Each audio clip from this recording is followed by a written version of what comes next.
what's up? Andito tayo ngayon sa Yugada. Dahil magpapapalit tayo ng gulong para sa aking Mio Gravis version 1. 3 years na rin.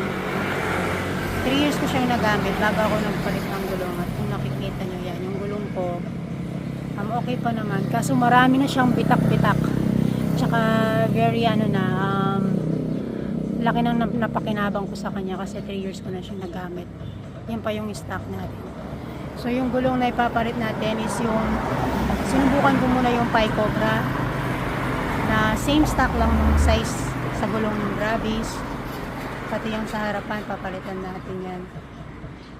Actually gusto ko talaga yung Pirelli kaso yung kasing pinagbibilang ko hindi sumasagot sa inquiry ko. So trinay ko na lang muna itong Pi Cobra. Anyway, rough road naman kasi dito sa amin.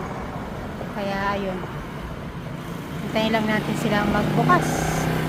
Flex muna natin. Flex muna natin yung motor na Yamaha Gravis ko version 1. Kung nakikita nyo, napakadumi.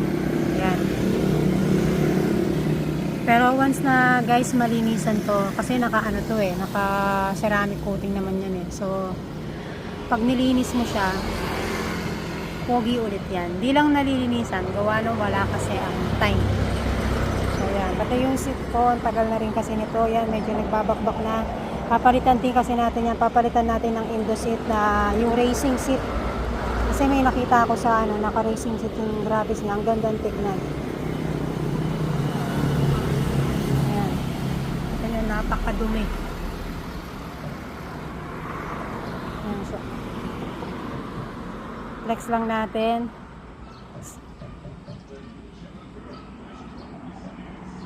Tapos yung gamit natin siya is yung Motaro. Kasi type 4 lang ako. So ito kasing Motaro na to adjustable yung nito, yung height niya, yung taas niya. So naka 285 mm ako dito. Kaya abot na abot ko na yung sahig. So after natin mapapalitan ng gulong, papalitan natin sa susunod pag may time itong seat. Ito yung pinaplano kong palitan. So hanggang ngayon di pa rin sila bukas. Dito yan sa Yugada. Solid dito sa Yugada. So balik ako later. So ayan, dumating na sa wakas. Pinapalitan na nila. So ayan, kinakabit na Pi Cobra.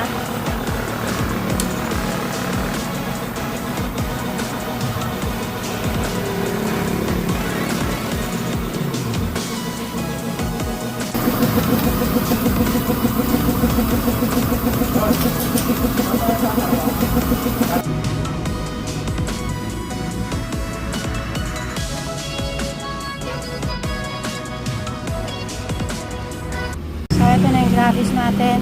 Nalinis na natin so hindi na siya nakakayang i-upload. Pinalitan ko yung gulong Pi Cobra. Yung size same lang din sa stocks ng tire ng Gravis. So yan, sa front end rear yan, Pi Cobra. So that's it.